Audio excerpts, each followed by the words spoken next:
Hello guys, good afternoon. Kahapon nagluto ako ng siniya laham. Ngayon naman po, chicken kabsa.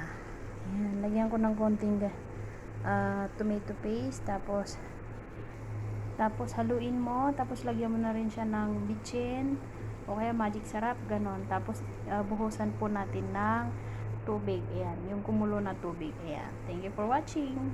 Morning! Ay, good afternoon everyone. Ayan, kumukulo na po ang ating kabsa.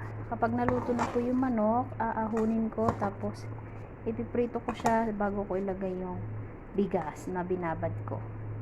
So, kabsa po yan. Chicken kabsa. Ayan, luto na ang ating chicken kabsa. Yummy. Yan po yung chicken.